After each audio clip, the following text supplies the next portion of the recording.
what happened, but then a few minutes later, another police officer came in the room with his hand on his gun and said, I thought I heard her say, I have a gun and I'm going to shoot you.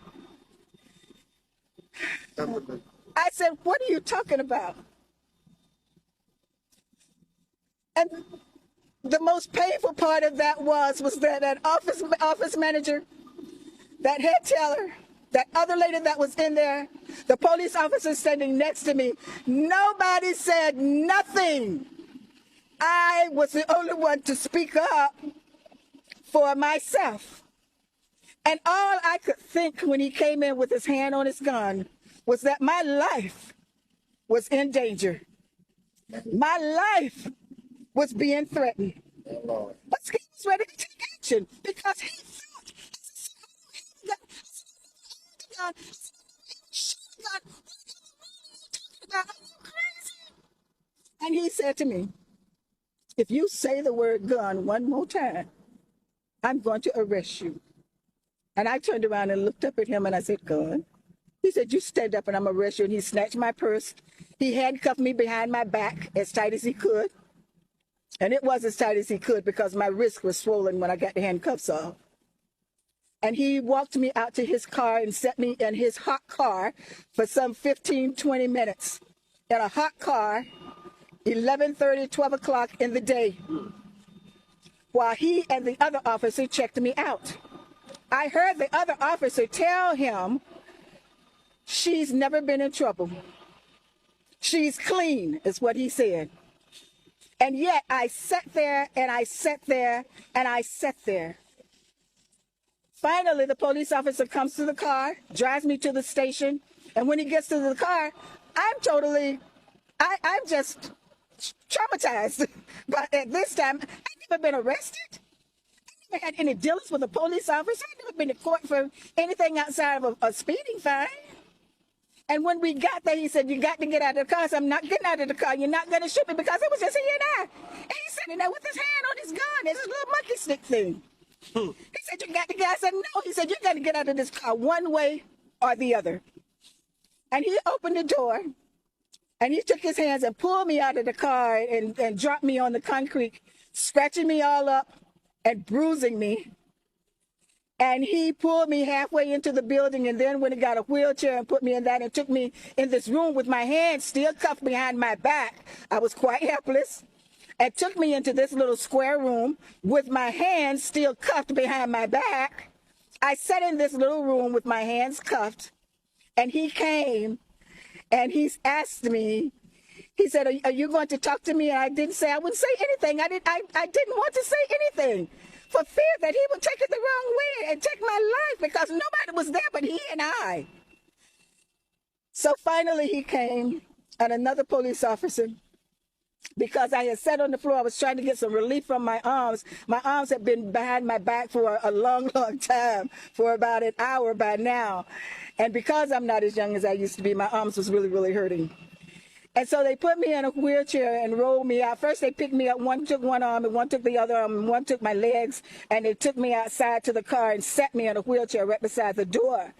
And so they both took my shoulders and threw me into the car. And when they did, because the seats are not cushioned, my head hit real hard on the seat. And that's when my nose was fractured. And I lost my shoes, my shirt flew up. And he looked at me, but he didn't say anything. So when he took me over to the sheriff department, the lady came out and she said, when she looked at me, she said, let me look at you and see how badly you're hurt. And so she looked at my bruises and checked me out and pulled my shirt down, and she took me in, and they took me in a little room, and they took all of my clothes, my bra, my underpants, everything, and put me on some other clothes. And then I was transported to the jail. And when I got there, they were feeding the other inmates that were there. And they said, well, do you want to feed her? Because this time it was about 4 o'clock. And she said, if she don't talk to us, she can't eat. And of course, I didn't eat.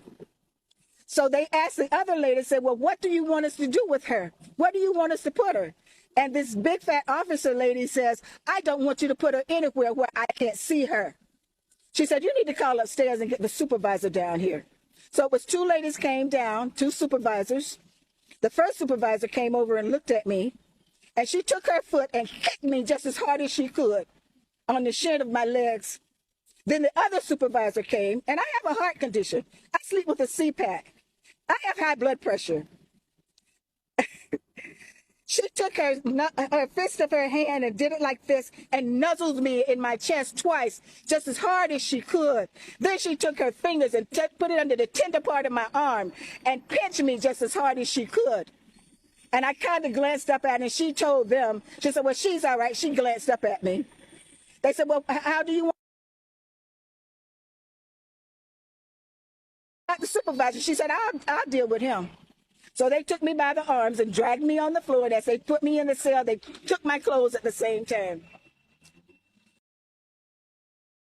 Oh, wait, don't give away too much, man. Yeah, okay.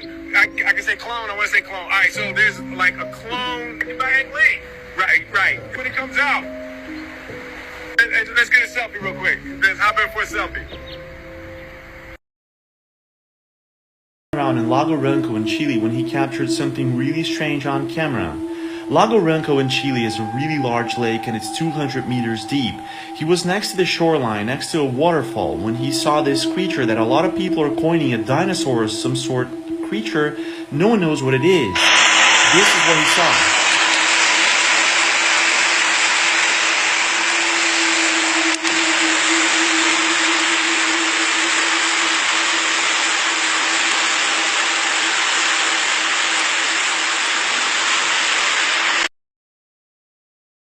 Notice this did not happen. This did not just happen. Bruh, 7 in the morning. Pay attention. 7 in the morning now. Ain't no, bro, we just seen it last night, bro. Last night, bro. Are you kidding me?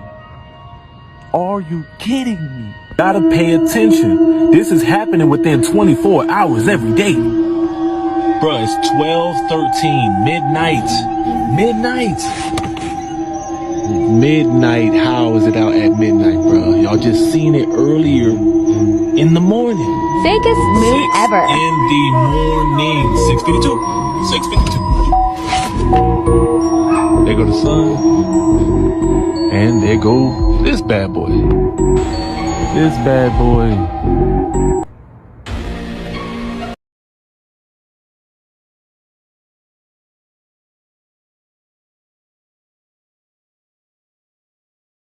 Durkee, yo. Nah, that was crazy.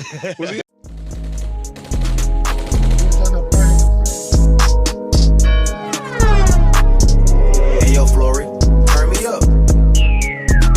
I'm tired of the phones, I'm tired of the face, I'm tired of the rats, and I'm tired of the space, I'm tired of the lies, it's smelling my face, I'm in the jungle when he's in the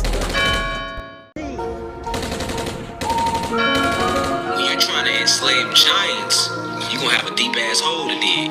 I think y'all hear me. You're trying to bury gigantic greatness. I woke up one day and my life was a movie. Dr. Ray playing in the bitch trying to do me. My third I busted open just like an Uzi. They tried to clone us, so they cannot do me.